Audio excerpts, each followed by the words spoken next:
Hello and good morning. We've all heard about bimini tops, sunbrella covers, aft deck covers.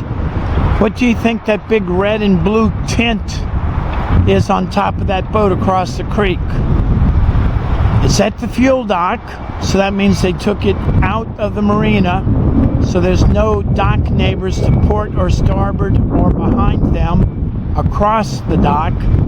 So I can only guess that's a termite tint. So the exterminator may have tinted the boat, and they might be putting poison in the boat.